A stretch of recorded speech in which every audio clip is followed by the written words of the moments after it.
Bienvenidos, queridos hermanos y hermanas, queridos amigos, en el estudio de Departamento de Escuela Sabática en la Asociación General. Con la ayuda de Dios queremos presentarle una nueva lección, y no solo una nueva lección, pero tenemos un nuevo periodo o un nuevo tema de la Escuela Sabática, y queremos mencionarlas. Estamos hablando de un discipulado a Cristo genuino, de la ética cristiana en nuestra vida diaria. Es un tema muy importante, y con la ayuda de Dios queremos entender, aprender de forma práctica y también aplicarla en nuestra vida espiritual. Estamos juntos con nuestra querida hermana Raquel. Bienvenida, Raquel. Y antes de empezar nuestro estudio, nos gustaría invitar la presencia de Dios en una oración en silencio. Acompáñanos, por favor.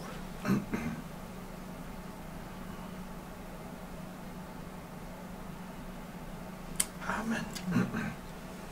Vamos a hacer un repaso de la estructura de la lección. Nuestra primera lección es Sois hermanos. Vamos a ver la ética cristiana en la hermandad, bueno, en una forma muy simple, representada aquí en 7 preguntas, y vamos a ver los subtítulos, la guía central de la lección. En toda la lección vamos a estudiar 3 casos en que podemos aprender, bueno, el comportamiento dentro de los hermanos, y también la forma como los líderes deben tratar los miembros de la iglesia, como también los miembros de la iglesia debían comunicarse con los líderes, y cómo debemos tratar hermanos a hermanos nosotros mismos como miembros. El primer subtítulo es consejo para aquellos en conflicto, y aquí tenemos el caso de Moisés. Después seguimos con el próximo subtítulo, somos hermanos, y aquí entramos en un otro caso, el caso de Lot y Abraham.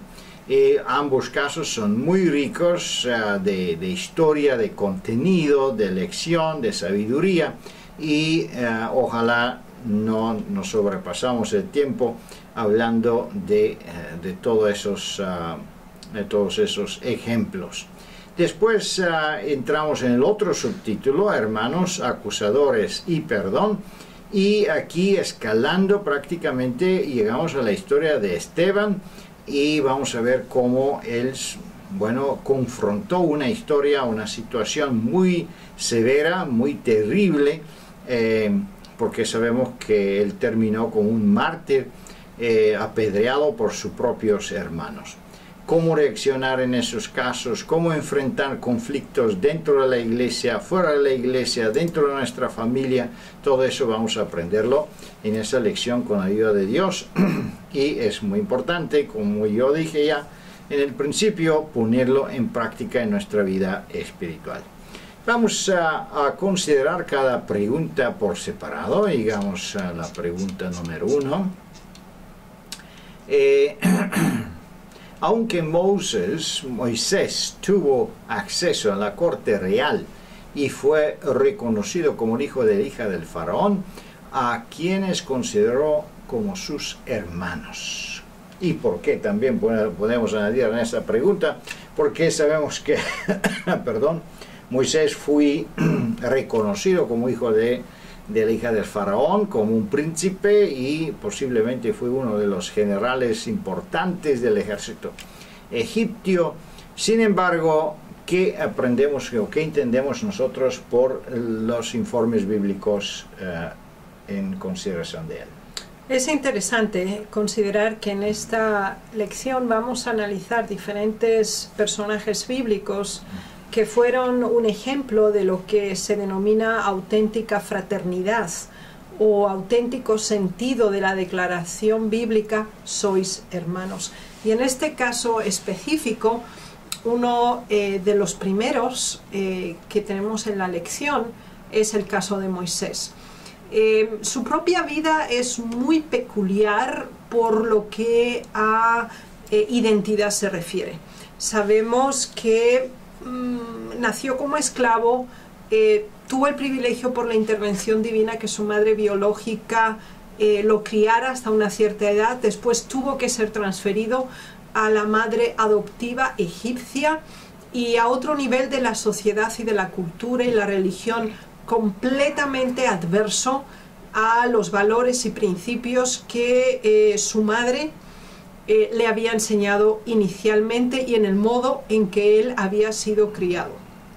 Por lo tanto, tenemos que pensar que él podría tener problemas de identidad, también de apego y cierta desorientación o distanciamiento a un compromiso personal a nivel individual a causa de esta dualidad de sociedades, creencias y culturas en la que se estaba desarrollando. Sin embargo, nos damos cuenta que su identidad, su toma de posición acerca de su apego cultural, religioso y humano estaba relacionado absolutamente con su pueblo. Y aquí nos da una enseñanza del primer elemento básico de lo que significa sois hermanos, y es el compromiso, la identidad, el apego, la defensa, la entrega.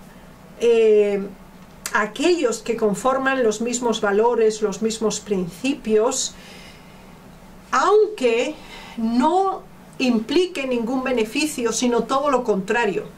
En el caso específico de Moisés, humanamente hablando, era un mal negocio el que él estaba haciendo, ya que él tenía acceso a llegar a ser faraón, comprometerse o demostrar su apego y su identificación con un pueblo esclavo lo desacreditaba, lo descualificaba y al fin lo destituía de cualquier posibilidad de ascenso dentro de la jerarquía egipcia. Lo cual quiere decir que un primer valor dentro de lo que significa ser hermanos es que la auténtica amistad, la auténtica integridad en las relaciones humanas no está basada en beneficios personales, ventajas que uno pueda obtener, sino que está basada en el principio y en el valor que el Señor da a cada hijo suyo, a cada ser humano en esta tierra, por ser un ser creado por Dios. Muchas gracias, Raquel, muy interesante la primera pregunta. Podemos entender que por fe, como dice también los testimonios y también en el Nuevo Testamento los versículos dice que Moisés por fe podía ver un mejor reino, una mejor recompensa, y esa recompensa es la recompensa espiritual. Es muy importante que nosotros también podemos ver esta recompensa mejor. ¿Por qué? Porque vamos a sufrir un día, posiblemente una persecución, posiblemente una desventaja por ser miembros de la iglesia. Entonces, en una manera muy semejante de Moisés, debemos tomar una decisión a quién consideramos nuestro hermano, a quién consideramos nuestro pueblo, con quién nosotros podemos identificarnos. Y si nosotros no tenemos claramente nuestra propia identidad, claro, entonces vamos a tener problema con nuestra identidad relacionada con la identidad de la iglesia. Por eso es muy importante que nosotros comprendamos quién somos, de dónde provenimos, qué es nuestro camino, qué es nuestro futuro, qué es el camino que Dios quiere que caminemos y qué es nuestra elección para poder identificarnos con el pueblo de Dios, igual como Moisés, como sus hermanos. Vamos a ver que no fue muy fácil para Moisés identificarse con esa gente porque los israelitas no fueron, no tenían la integridad, ni el mismo ideal, ni la misma fe que tenía Moisés. Y vamos a ver que él se enfrentó con un desafío tremendo y prácticamente también fue decepcionado por sus propios hermanos. Vamos a ver la segunda pregunta. ¿Qué presenció cuando visitó a sus hermanos en esclavitud.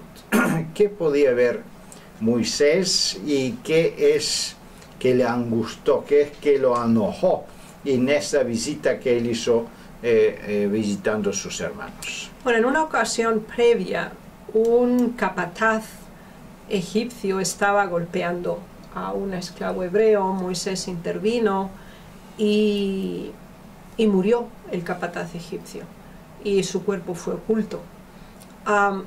Ahora Moisés se encuentra con dos esclavos hebreos que están luchando entre sí y ahora él interviene y plantea la cuestión: ¿por qué estáis peleando? Se supone que si sois hermanos no debéis hacerlo. No está asociado la hermandad con la violencia o la enemistad, es un elemento contrario a esta. Sin embargo, nos damos cuenta de la percepción equivocada que él tenía del ser humano, porque para él haber hecho que el egipcio muriera no era un problema de hermandad, pero que los dos hebreos se pelearan entre sí lo era. El rechazo que él sufrió por parte de su propia gente demuestra que el querer conseguir identidad, amistad y reconocimiento por actos ilegítimos nunca nos puede hacer partícipes de una buena acción.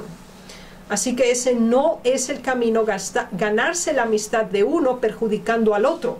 Ese es un sistema basado en el egoísmo y en el impulso humano, no en principios y valores divinos. Y en ese sentido tenemos la declaración específica de Hechos 7:26, donde se menciona este mismo caso por parte de Esteban ahora, y entonces él usa exactamente esa misma terminología que tenemos en el título de la lección: sois hermanos. Por lo tanto, una auténtica hermandad no implica violencia, ni contención, ni enemistad. Y cuando la enemistad y la contienda se da, es porque hay una carencia de la presencia y el Espíritu de Dios. Gracias, Raquel, interesante. Queridos hermanos y hermanas, muy interesante es entender esa pregunta y todos los versículos y testimonios relacionados con eso. ¿Por qué? Porque entendemos que Moisés entró en la comunidad israelita, como una persona que es del mundo cuando entra para ver y visitar por primera vez nuestras iglesias. Y qué terrible testimonio podía ver él cuando vio dos hermanos peleándose.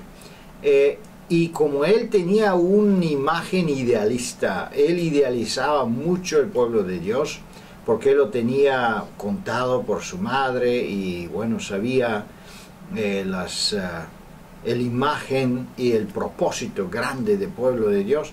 Entonces fue muy decepcionado por la mala conducta que él podía constatar y ver de sus hermanos. Es una manera muy semejante como una persona fuera de la iglesia viene a nuestra iglesia teniendo la imagen increíblemente grande del pueblo de los últimos días, el pueblo que debe amonestar el mundo para la venida de Cristo y preparar el camino para la venida de Cristo, y se enfrenta con un problema muy elemental que hermanos no pueden resolver.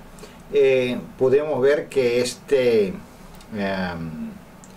encuentro y conflicto que él tenía con sus hermanos escaló y sabemos que causó que él debía huir del Egipto. Él fue traicionado por sus propios hermanos que temían por su propia vida.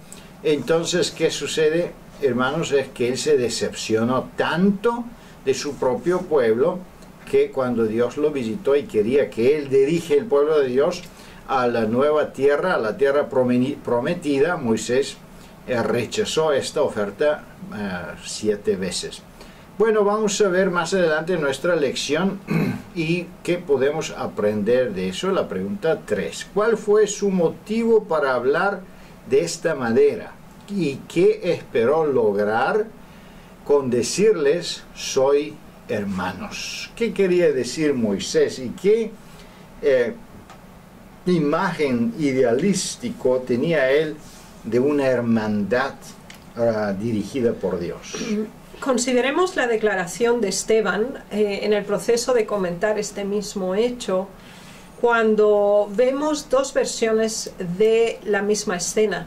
Se nos dice, pensaba que sus hermanos entenderían que Dios le daría liberación por su mano, pero ellos no lo entendieron. Aquí tenemos el punto neurálgico del elemento disturbante en la mayoría de los casos en una hermandad, y es no entender. La disparidad de criterios, la incomprensión o la mala comprensión. La diferidad, o sea, la diferencia de formas de ver, los criterios de valores, nuestras costumbres, ideales o hábitos también marcan una diferencia en relación a los demás. Y eso va a ser algo que no podemos evitar. Por ejemplo, la lengua es una diferencia, la cultura es otra, el nivel social, la nacionalidad, el estilo de crianza.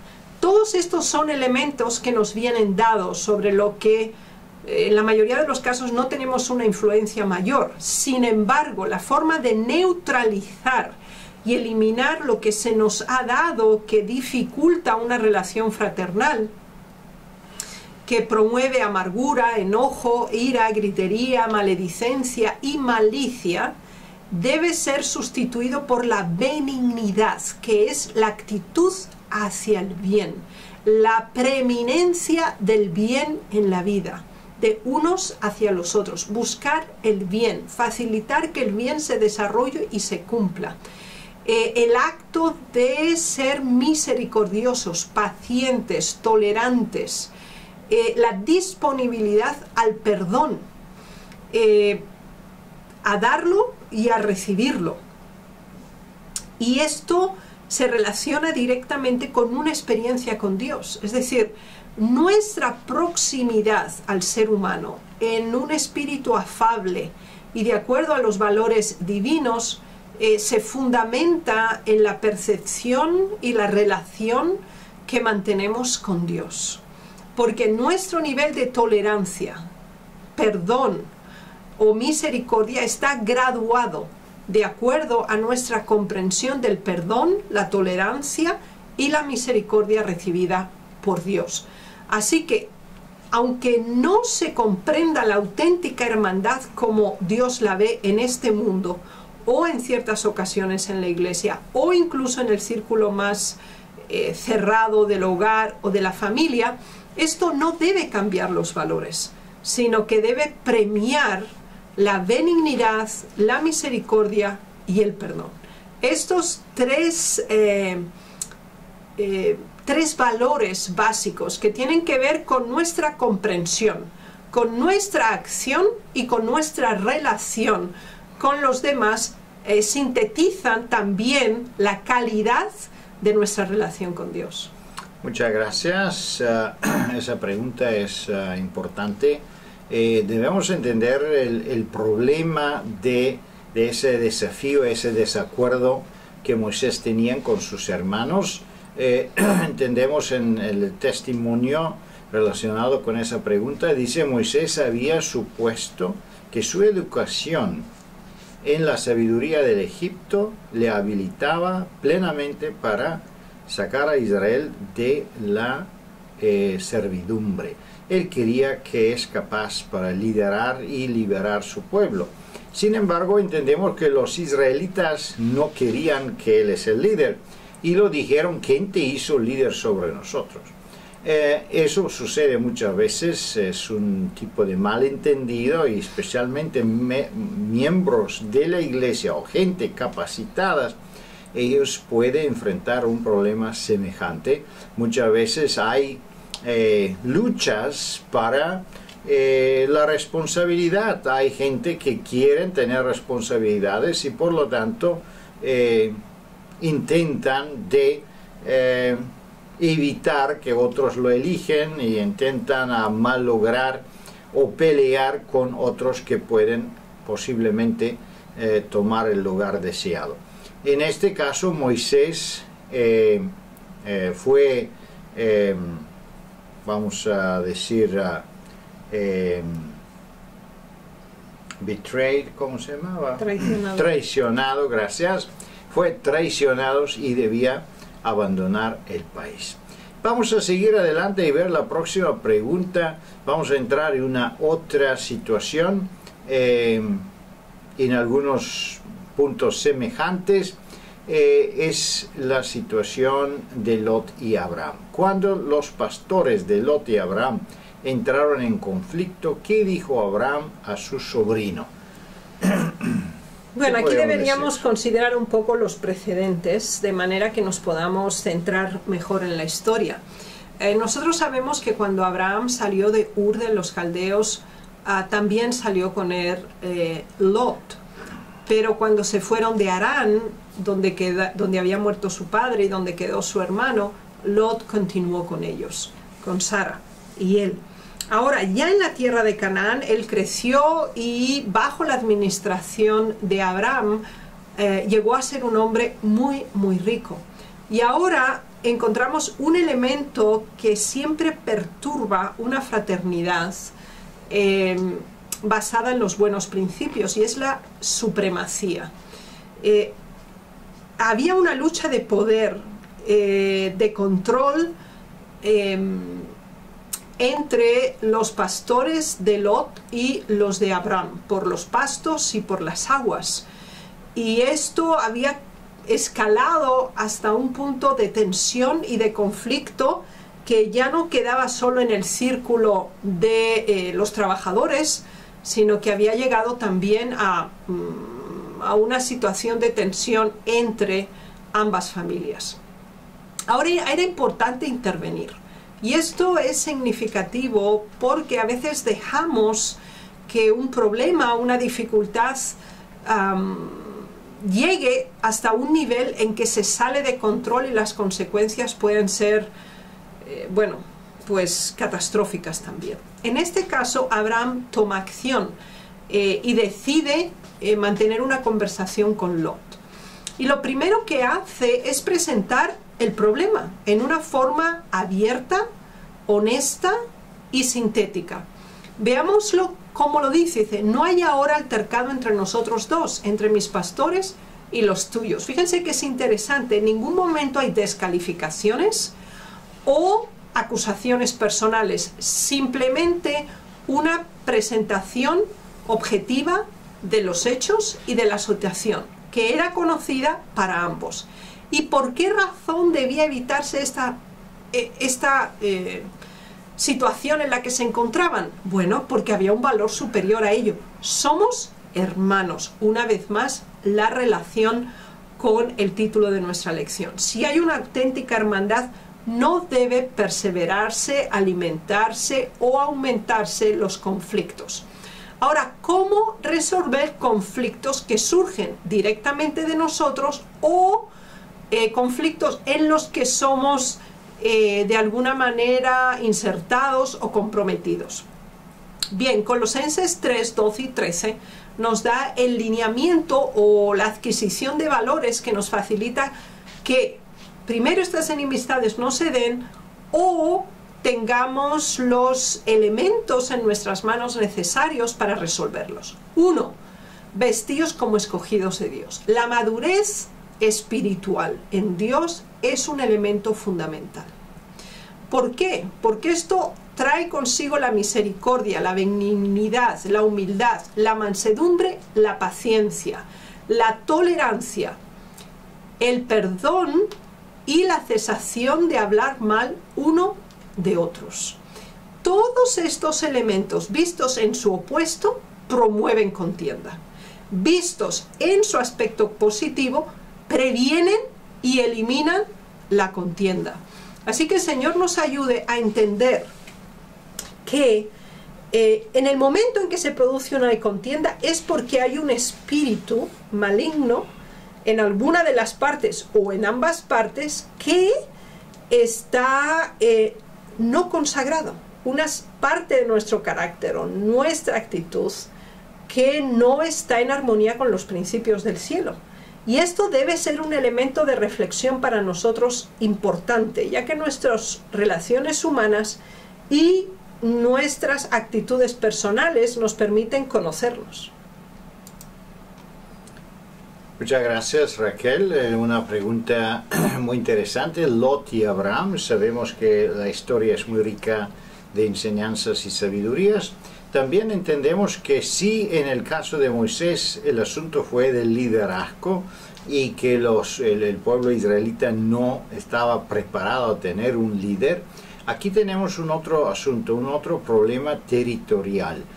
Hasta que Abraham y Lot fueron más pobres, tenían menos ovejas y animales, entonces fue más fácil a colaborar y vivir juntos. Pero la riqueza muchas veces es que promueve ese tipo de desacuerdos, y eso es que sucedió con esos patriarcas. ¿Y qué sucede? Vamos a ver qué fue la solución que Abraham encontró. Es un diálogo con la otra parte, y no solo eso, pero también una separación. El más sabio, más inteligente, el más espiritual, tomó prácticamente la iniciativa de separar los dos pueblos, que no significaba una separación que requería una falta de la amistad. En contrario, cuando después Lot tenía dificultades por la guerra que surgió, entonces Abraham lo liberó, y liberó prácticamente con él toda la ciudad, igual como cuando los ángeles anunciaron la destrucción final de Sodoma y Gomorra. Abraham se defendió e intercedió por Lot. Así que podemos ver que de ninguna manera fue destruida prácticamente la amistad, pero lamentablemente Lot, escogiendo la riqueza, escogiendo lo mejor, lo más rico posible, que son las ciudades, que fue prácticamente los lugares más fértiles en el lugar, entonces él cayó en una situación muy desventajosa espiritualmente.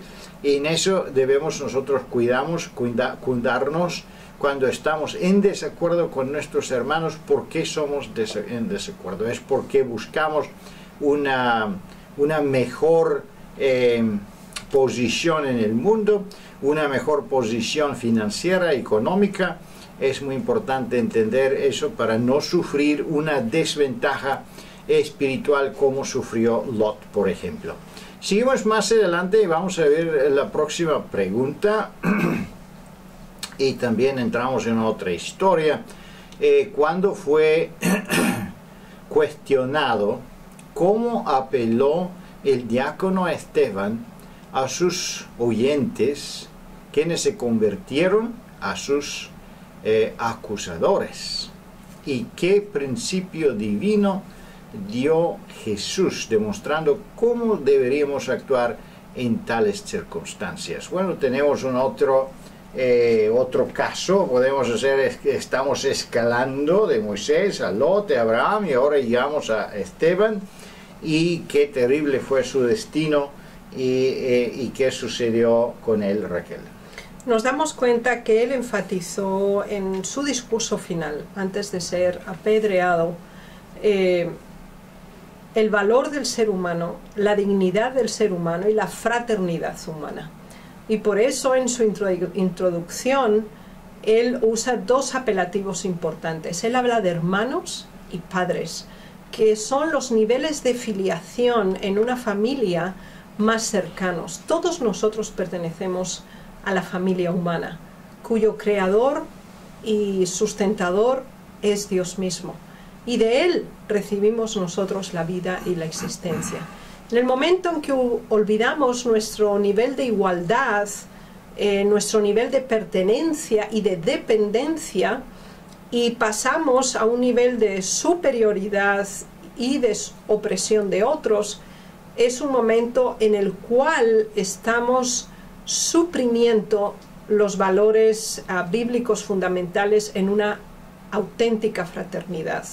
de acuerdo a la expresión que viene dada en Lucas 6:28, bendecid a los que os maldicen y orad por los que os calumnian.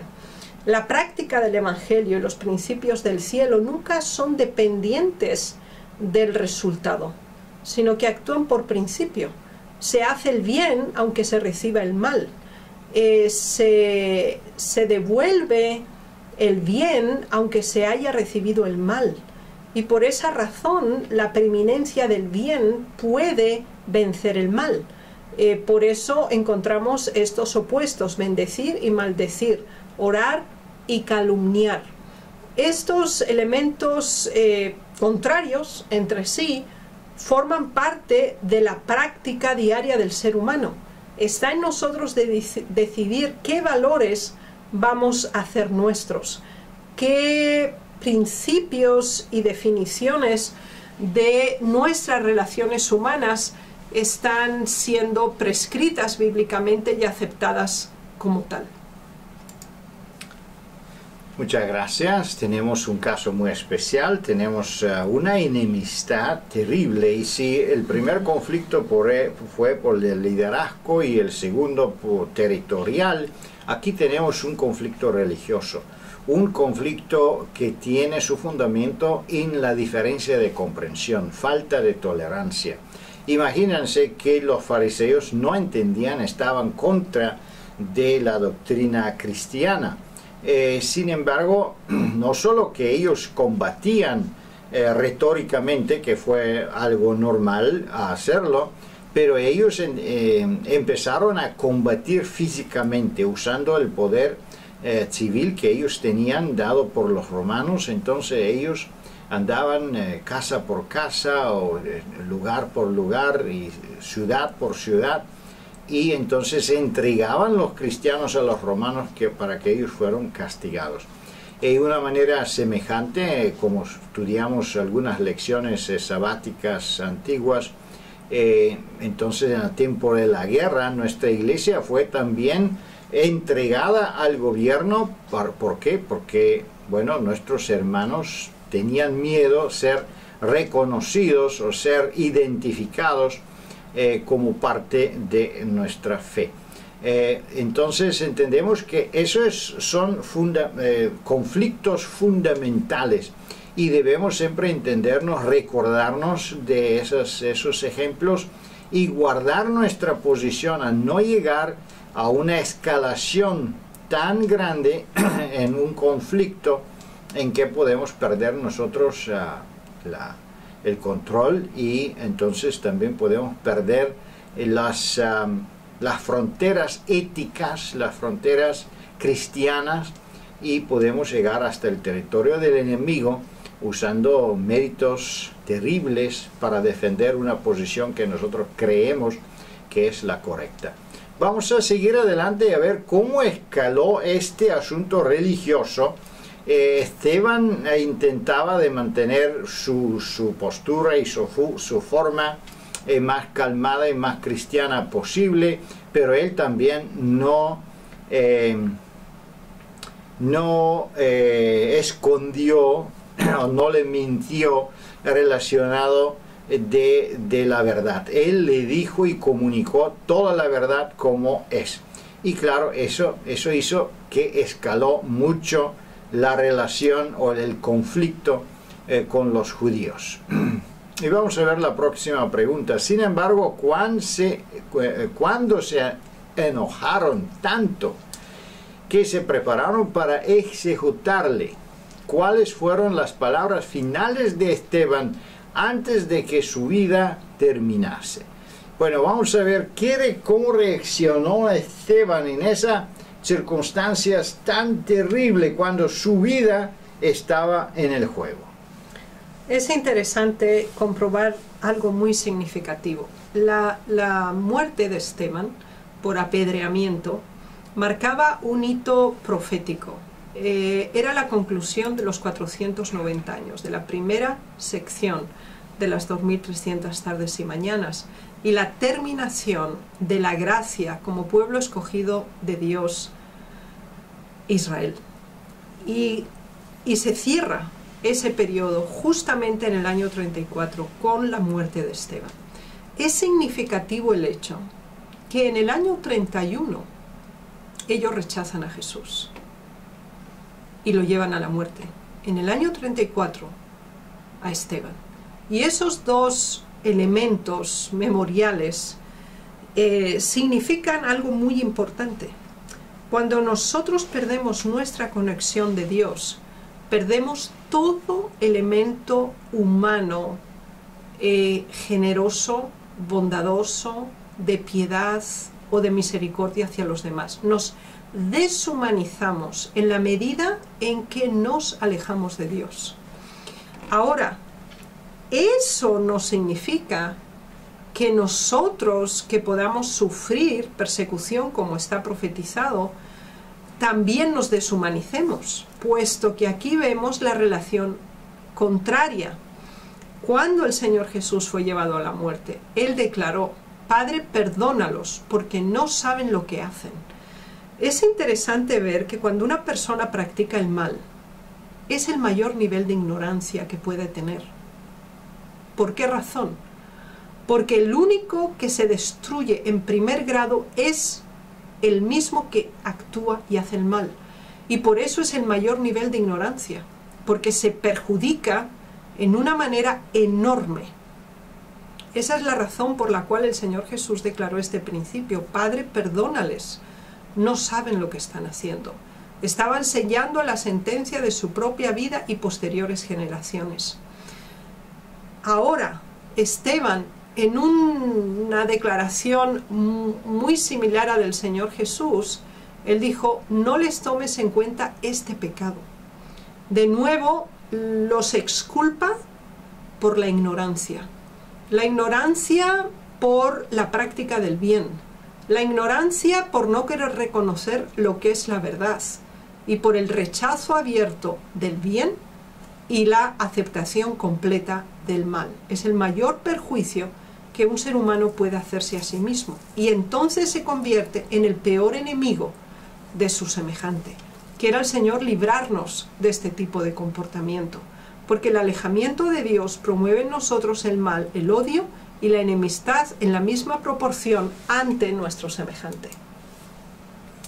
Muchas gracias, Raquel. Esa pregunta es muy importante entender cómo puede escalar prácticamente un conflicto. Un conflicto llegó tan lejos que, bueno, quitaron la vida, apedrearon a Esteban, y él prácticamente en su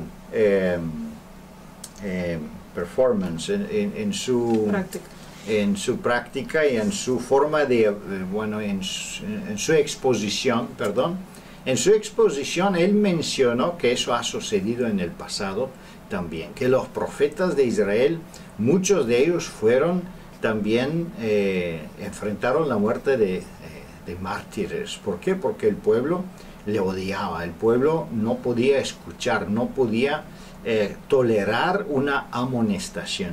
Y una forma semejante como Moisés amenazó o amonestó sus hermanos por hacer mal y ellos lo traicionaron, en la misma forma aquí vemos la reacción contra Esteban, y qué triste fue la situación. No perdió Esteban, pero perdieron ellos, perdieron ser más pueblo de Dios. Cuán importante es nuestra reacción.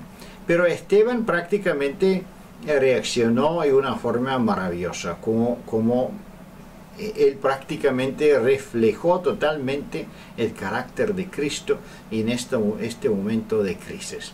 Y prácticamente nosotros podemos ver si tenemos de verdad una conversión, si tenemos el Espíritu Santo con nosotros, si tenemos un nivel espiritual suficientemente grande en esas situaciones críticas, porque entonces podemos ver si domina nuestras tendencias pecaminosas, tendencias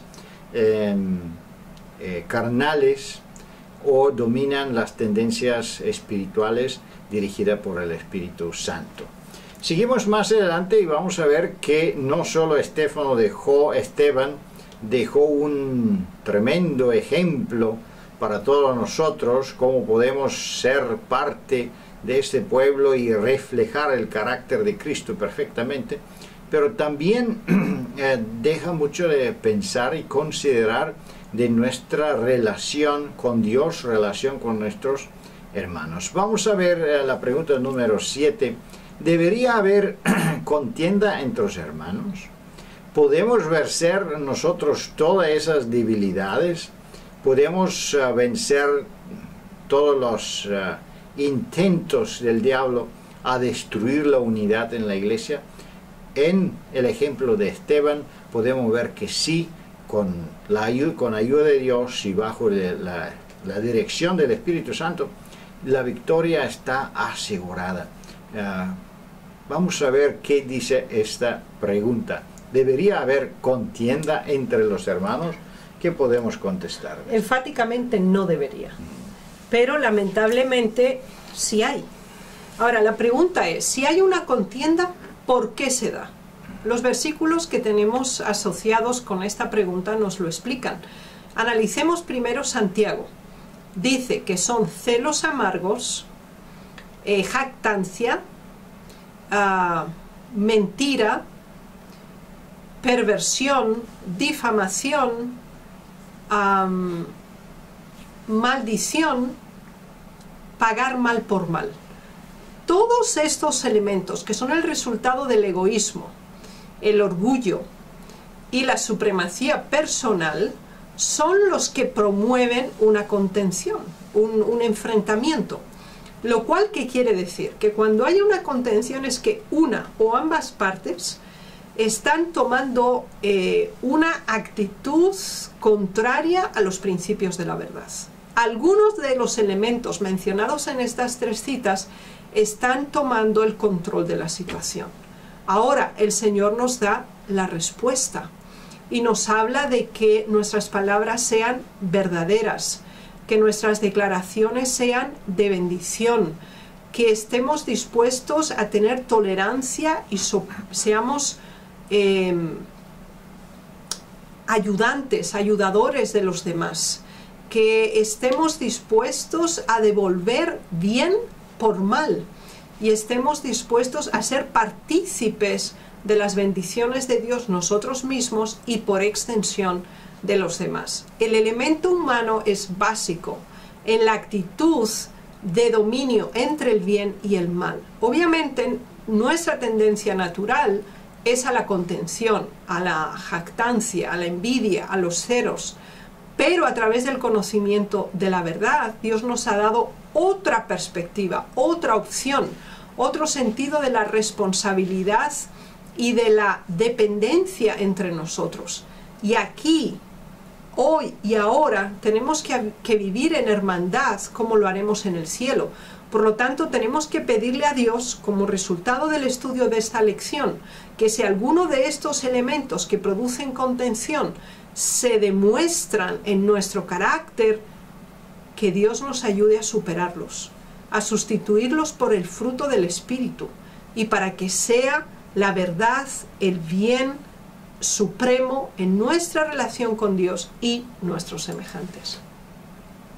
Muchas gracias. Es interesante esa pregunta y también todos los versículos que tenemos aquí tienen mucho contenido muy importante para pensar y para meditar sobre esto.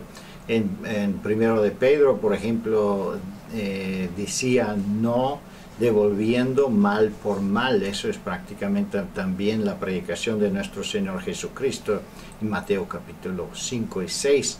Qué importante es ser perfecto, dice nuestro Señor Jesús, como mi Padre es perfecto. Y Él da lo bueno a todos, a los buenos, a los malos. Y entendemos que así debe ser un cristiano prácticamente si tenemos el Espíritu Santo con nosotros. Pero ¿de qué manera solucionaron los problemas los patriarcas y también el archidiácono Esteban?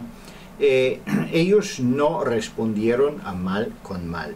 Abraham en ese caso, él solo se apartó y bueno, buscó una forma pacífica de resolver el problema. Moisés también se apartó de la situación del conflicto, buscó un refugio en otro lugar. Así, en la misma manera, nosotros podemos evitar futuros problemas si esos problemas surgen. También podemos buscar otra responsabilidad dentro de la iglesia para evitar futuros conflictos. Es importante también que en el caso de Esteban, que él intentó toda su forma de comunicar la verdad. Él no defendió su propia persona, él no habló de sí mismo, él habló de Jesús, él habló del mensaje, él habló de la Sagrada Escritura.